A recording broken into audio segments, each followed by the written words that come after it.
शिनशिन को घूरने लगती है। तुम कचरा हो, तुम मर क्यों नहीं जाती हो। शिनशिन को ये सुनकर बहुत बुरा लगता है और वो रोने लगती है। उन स्टूडेंट्स को मिंगमिंग को डांटना चाहिए था, लेकिन वो मिंगमिंग के लिए ताली बजाने लगते हैं। तभी शिनशिन की बेस्ट फ्रेंड लू कैरन आ जाती है, जो हमेशा शिनशिन का स्टैंड लेती है। वो कहती है, मिंगमिंग हम सभी क्लासमेट्स हैं और अब तुम बहुत ज्यादा बोल रही हो। फिर मिंगमिंग कहती है, तुम अपनी हद में रहो, तुम मुझसे ऐसे बात नहीं कर सकती हो। लू कैरन बहुत गुस्सा थी और कहती है, ऐसे टाइम में तुम अपने फैमिली के पैसों का घमंड कर रही हो, वो अब कोई कीमत नहीं रखते हैं, इसीलिए खुद को सुपीरियर समझना बंद करो। मिंगमिंग इससे और गुस्सा हो जाती है और कहती है, चुप हो जाओ, चाहे कुछ भी हो जाए, तुम गरीब लोग मुझसे ऐसे बात नहीं कर सकते हो, समझ में आया तुम्हें। फिर वो शिनशिन से कहती है, लंगड़ी तुम्हारी वजह से हमारे बहुत से क्लासमेट्स मरे हैं, तुम्हें भी अब मर जाना चाहिए। ये सुनकर शिनशिन बहुत दुखी थी और अपना सिर झुकाए हुए थी। फिर लू कैरन कहती है, शिनशिन भी एक इंसान है, उसे भी जिंदा रहने का हक है, बाकियों के डेथ से शिनशिन का कोई लेना देना नहीं है, समझी तुम। तभी एक लड़की कहती है, उसकी डिसेबिलिटी की वजह से वो हमारे लिए बोझ बनी हुई है। तो मिंगमिंग का कहना सही है। सभी स्टूडेंट्स बात करने लगते हैं और कहते हैं कि शिनशिन उन्हें मोरली ब्लैकमेल कर रही है क्योंकि वो फिजिकली डिसेबल है, पर सच में हम इस बोझ को बहुत समय से साथ में रखे हुए हैं, लेकिन अब नहीं, अब इसे मरना होगा। ये सुनकर लू कैरन बहुत गुस्सा हो जाती है और कहती है, शिनशिन का ध्यान मैं रखती हूँ, तुम लोगों में से किसी ने भी कुछ भी नहीं किया है तो तुम्हारा कोई हक नहीं बनता है। फिर मिंगमिंग कहती है, शिनशिन एक अच्छे फैमिली बैकग्राउंड से आती है, लेकिन तुम कैरन, तुम्हारी किस्मत अच्छी थी, अगर शिनशिन ठीक होती तो वो तुम्हारे साथ कभी दोस्ती नहीं करती, वो बस तुम्हारा इस्तेमाल कर रही है। इस पर लू कैरन कहती है, नहीं तुम गलत हो, शिनशिन ऐसी नहीं है। वहीं शिनशिन बहुत दुखी थी और रोने लगती है। वो ये सब अब बर्दाश्त नहीं कर पा रही थी तो अपने कान बंद कर लेती है। तभी एक लड़की भीड़ में से आगे आती है, बस बहुत हुआ, ऐसे टाइम में हम लोगों को एक साथ मिलकर रहना चाहिए। वो शिनियाका थी, क्लास कमेटी की सेक्रेटरी। वो शिनशिन से कहती है, तुम भले ही डिसेबल हो, लेकिन हम तुम्हें पीछे नहीं छोड़ेंगे। मैं उम्मीद करती हूँ कि तुम किसी के बातों का बुरा नहीं मानोगी। फिर हाथ बढ़ाते हुए कहती है, हम अच्छे दोस्त बने रह सकते हैं। तभी एक मेटल डोर वहाँ पर गिर जाता है। एक विंडो पर एक मॉन्स्टर का हाथ दिखता है, जो फिर एक स्टूडेंट को उठा लेता है। सभी बच्चे डर जाते हैं और वहाँ से भागने लगते हैं। वो स्टूडेंट मदद के लिए चिल्लाता है और उसे वो मॉन्स्टर बाहर पुल कर लेता है। वो एक बड़ा सा कैट था जो स्टूडेंट को खाने के तैयारी में था। सभी स्टूडेंट्स डरे हुए थे और भाग रहे थे शिनशिन को पीछे छोड़कर, पर लू कैरन उसके साथ ही थी। जब वो दरवाजा खोलने की कोशिश करते हैं तब उन्हें पता चलता है कि वो जम गया है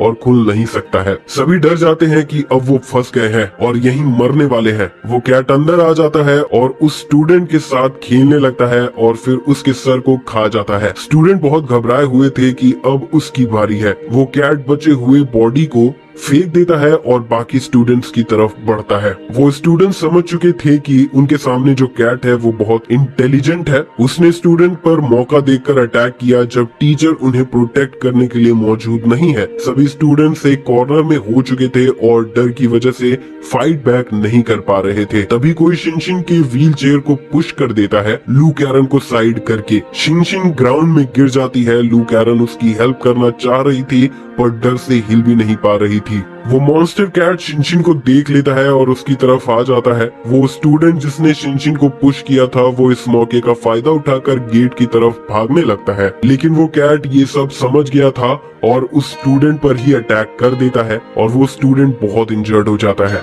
वो लड़का बहुत दर्द में था और सबसे हेल्प मांगने लगता है, लेकिन कोई भी उसकी हेल्प नहीं करता। तभी लू कैरन शिनशिन की हेल्प करने आ जाती है। सभी स्टूडेंट्स देखते हैं कि शिनशिन चल नहीं सकती, तो कैट ने उस पर अटैक नहीं किया लेकिन उस भागते हुए स्टूडेंट पर अटैक कर दिया। वो स्टूडेंट्स डिसाइड करते हैं कि वो टीचर लियान को वापस आने के लिए सिग्नल देंगे, नहीं तो वो सब मारे जाएंगे। वो कैट उस स्टूडेंट के साथ खेल रहा था लेकिन उसे खा नहीं रहा था।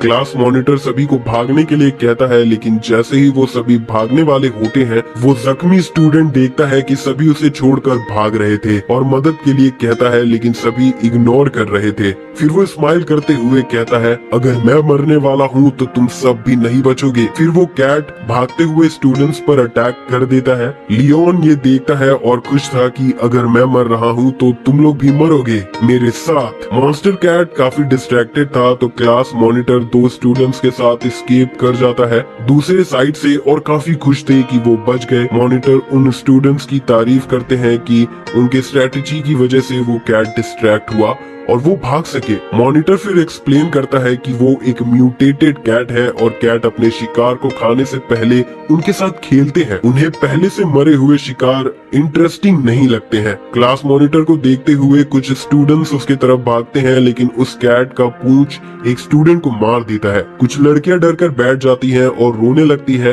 तभी एक आवाज कहती है, भद्दे बिल्ली, मेरे स्टूडेंट से दूर हो जाओ। वो टीचर लियान थी, जिसे देखकर सभी स्टूडेंट्स में उम्मीद जाग गई थी। टीचर लियान के पास एक धारदार तलवार थी, जिससे वो कैट पर अटैक करने बढ़ती है। कैट वो अटैक डॉज कर लेता है। लियान मरे हुए स्टूडेंट्स को देखती है और दुखी हो जाती है। वो बचे हुए बच्चों को बचाने के लिए कैट को जिम्नेजियम से बाहर ले जाने का डिसाइड करती है। लियान एक हाई लेवल स्वॉर्ड मास्टर है। उसने एक लीडर के बॉडीगार्ड का भी काम किया था और पावर्स अवेक करने के बाद उसका स्ट्रेंथ और भी बढ़ चुका था। उसने सभी स्टूडेंट्स को प्रोटेक्ट करने की जिम्मेदारी ले ली थी, क्योंकि वो खुद को इसकी केपेबल समझती थी। वो कैट समझ जाता है कि अब वो कुछ नहीं कर सकता है और एक स्टूडेंट के बॉडी को उठाकर भाग जाती है। लियान स्वॉर्ड को जोर से पकड़े हुई थी और धीरे धीरे आगे बढ़कर चेक करती है। वो जानती थी कैट के इंटेलिजेंस के बारे में। बाहर वो देखती है कि कैट भाग चुका है और उसके बड़े बड़े फुटप्रिंट्स रह गए हैं। इसीलिए टीचर लियान थोड़ा रिलैक्स हो जाती है, लेकिन वो बहुत थक चुकी थी। डिजास्टर के शुरू होने के बाद से ही आधे से ज्यादा स्टूडेंट्स मर चुके हैं। अगर उसके पावर्स अवेक नहीं हुए होते तो वो इस बिल्ली से इतने बच्चों को नहीं बचा पाती, खुद को भी नहीं। फिर लियान सभी को गैदर किया हुआ खाना देती है और कहती है, क्लास मॉनिटर, खाना डिस्ट्रीब्यूट करो, और साइड में आराम करने बैठ जाती है। वो बहुत थक चुकी थी। वो काफी समय से बच्चों को मॉन्स्टर कैट से प्रोटेक्ट कर रही है और उनके लिए खाना भी ला रही है स्कूल के वेयर हाउस से। तभी मिंग मिंग शिनशिन को फिर से कहने लगती है, तुम अब भी जिंदा हो? तुम यहाँ सबसे यूजलेस हो, तुम मर क्यों नहीं जाती? फिर लू कैरन कहती है, क्या तुम बकवास करना बंद करोगी? उस कैट के अटैक से शिनशिन का क्या लेना देना है? मिंग मिंग रोते हुए कहती है, मुझे नहीं पता, बस मुझे ये पसंद नहीं है। तभी शिनियो का उसे शांत करती है और शिनशिन को खाना देती है, पर तभी मिंग मिंग वो खाना मारकर गिरा देती है कि इसे खाना देना बर्बादी है। स्कूल का फूड सप्लाई लिमिटेड है। इस लंगड़ी को वो कैट आज नहीं तो कल खा ही जाएगा, इसीलिए ये खाना हमारे लिए बचाओ। टीचर लियान जो आराम कर रही थी वो ये सब देखती है। उसे इस झगड़े की आदत हो चुकी थी और इतनी थकी हुई थी कि इसमें उलझना नहीं चाहती थी। वो अपनी एनर्जी बचाते हुए बस उस म्यूटेंट कैट से लड़ती थी। तभी एक लड़की चिल्लाते हुए कहती है, प्लीज, क्या तुम सब चुप नहीं रह सकते हो? हम सब यहाँ मरने वाले हैं। हम उस कैट का खाना है। वो हमें टाइम टू टाइम खाने आता है। वो एक बार में हम सबको नहीं मार रहा है, क्योंकि उसे जिंदा शिकार करना पसंद है। अब उन्हें बचाने वाला कोई भी नहीं है, सबके सब मरने वाले हैं। फिर क्लास मॉनिटर कहता है, मुझे ऐसा नहीं लगता है, अब भी उम्मीद है। हम इस सोसाइटी का फ्यूचर है, हम यहाँ नहीं मर सकते। अगर हम बाहर किसी से भी कांटेक्ट कर पाए तो मेरे डैड यहाँ मदद भेज सकते हैं। वहीं जैंगी अपनी टीम के साथ पहुँच चुका था। जैंगी गन लेते हुए कार से बाहर निकलता है, क्योंकि वो बहुत कॉशियस था और सभी को संभल कर रहने कहता है। यू पहले एक सोल्जर हुआ करता था, तो उसे दूसरों को बचाना अपनी ड्यूटी लगता है। वो सबसे स्ट्रॉन्गेस्ट था तीनों में से, तो वो आगे खड़ा हो जाता है। पर वो लोग बहुत कंफ्यूज थे कि जिन्हें उसे बचाना है वो आखिर कहाँ है। जैंगी शिनशिन को कॉल करता है, जो नहीं लगता है।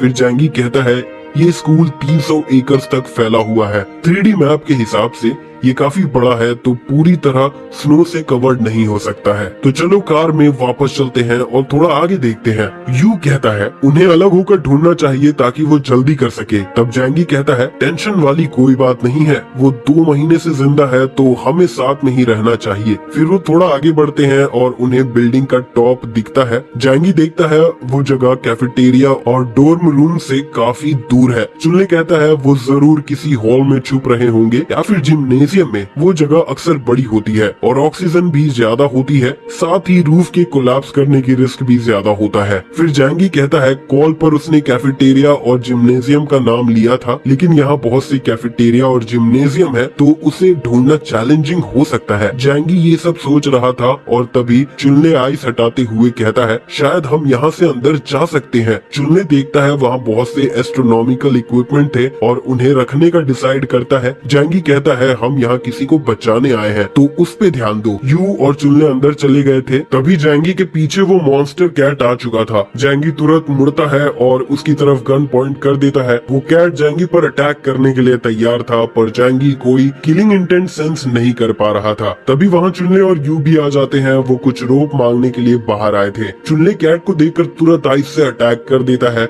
जैंगी उसे रुकने कहता, लेकिन वो लेट था। स्नो प्रोजेक्टाइल्स कैट पर अटैक कर देते हैं, जिससे वो कैट बहुत गुस्सा हो जाता है और हमला करने आ जाता है। जैंगी भी अपने पावर्स एक्टिवेट कर लेता है और अपने बॉडी को उससे कवर कर लेता है, जिससे उसका स्पीड बढ़ जाता है और वो जंप करके डॉज कर लेता है। और साथ ही कैट के सर पर फायर भी करता है, लेकिन उस कैट को कुछ भी नहीं होता, जिससे जैंगी काफी हैरान हो जाता है। वो कैट चुनने की तरफ बढ़ रहा था, तब यू उसके आगे खड़ा हो जाता है और उसका बॉडी गोल्डन ग्लो करने लगता है और उसके मसल्स भी बढ़ जाते हैं। वो कैट को एक जोरदार पंच मारता है, जिससे बहुत बड़ा इम्पैक्ट होता है। आइस टूट जाता है और कैट भी गिर जाता है। जैंगी भी अपने स्नाइपर को बाहर निकाल लेता है। कैट यू से मार खाने के बाद जैंगी पर अटैक करता है। जैंगी स्नाइपर से फायर कर देता है। कैट वो डॉज नहीं कर पाता और उसका फेस इंजर्ड हो जाता है। कैट बहुत गुस्सा हो चुका था और अब वो जैंगी को मारने का मन बना चुका था। तभी वो कैट कैनन बॉल की तरह घूमते हुए जैंगी पर अटैक कर देता है। जैंगी ये देखकर बहुत चौंक जाता है कि ये कैट ऐसा कैसे कर सकता है। जैंगी इसका फायदा उठाकर अपने पावर्स का यूज करता है, क्योंकि कैट का स्पीड बहुत था। जैंगी अपना डायमेंशन पोर्टल ओपन कर लेता है, जहाँ कोई भी जिंदा नहीं रह सकता था।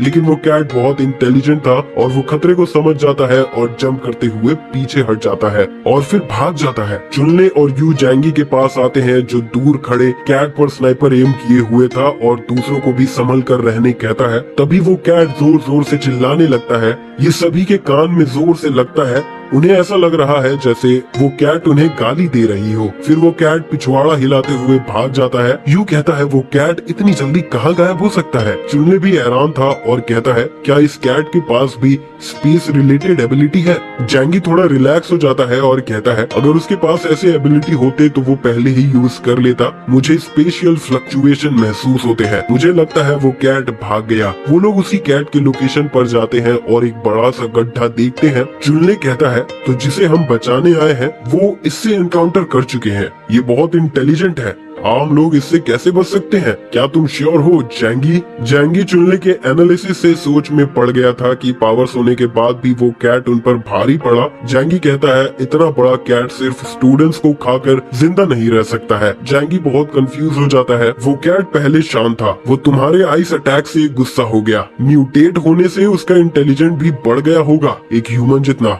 जैंगी उस गड्ढे को देखते हुए कहता है, शायद इन्हीं से अंडरग्राउंड एयर सर्कुलेट हो रहा है और वो अपना रास्ता बना रहा है। चलो नीचे चलकर चेक करते हैं। चुनले बहुत घबरा जाता है। क्या तुम पागल हो गए हो, वो उसका इलाका है। जैंगी उससे कहता है, तुम्हारे पास आइस के पावर्स हैं। जब वो तुम पर अटैक करे तो अपने पावर्स का यूज करना। क्या तुम डरपोक हो। चुनले एम्बैरस होकर कहता है, सही कहा, मैं अपने पावर्स के बारे में तो भूल गया था। फिर वो टनल में घुसते हैं और ढेर सारे रास्ते देखते हैं। जैंगी समझ जाता है कि वो कैट वहाँ काफी समय से रह रहा है। उन टनल्स को देखकर चुनले घूम जाने को कहता है। तभी जैंगी कलर निकालता है रास्ते को मार्क करने के लिए। यू को ब्लड का स्मेल आता है और कहता है, ये उसी कैट से आ रहा होगा। तभी चुनले कहता है, तो फिर ऐसे रास्ते में जाते हैं जहाँ वो स्मेल कम आ रहा हो। तब जैंगी कहता है, अगर तुम्हें डर लग रहा है तो तुम वापस जा सकते हो। हम 3 म्यूटेंट्स हैं। अगर हम साथ में हैं तो हमें डरने की जरूरत नहीं है, बल्कि उस कैट को हमसे खतरा है। फिर जैंगी डेजर्ट ईगल पिस्टल निकालता है, जो वर्ल्ड के पावरफुल हैंड गन्स में से एक है। यू ये देखकर समझ जाता है और कहता है, ये तो डेजर्ट ईगल है। ये बहुत खतरनाक हैंड गन है। ये एक रेगुलर पुलिस हैंड गन से 10 गुना ज्यादा पावरफुल है। ये एक लिमिटेड एडिशन भी लग रहा है। फिर जैंगी कहता है, अंकल यू, आपके ट्रैकिंग स्किल्स बहुत अच्छे हैं। अगर वो हंटिंग कर रहा होगा तो वो आसपास के लोगों को ही खा रहा होगा। हम अगर पीछा करते हैं तो हम सर्वाइवर्स तक पहुंच सकते हैं। वहीं चुनले बहुत डरा हुआ था, उसके पावर्स उसका हिम्मत नहीं बढ़ा रहे थे। जैंगी उससे कहता है, अगर तुम्हें डर लग रहा है तो पीछे ही रहो। अगर वो अटैक करता भी है तो तुम अपने पावर से उसे काउंटर करना, बाकी हम संभाल लेंगे। लेकिन पहले हम देखेंगे वो करता क्या है। अगर वो पहले अटैक करता है तो हम भी करेंगे, और अगर शांत रहता है तो ठीक है। इससे चुनले थोड़ा शांत हो जाता है और वो कैट को ढूंढने आगे बढ़ते हैं। वहीं एशियन स्काई एकेडमी के जिम्नाजियम में लियान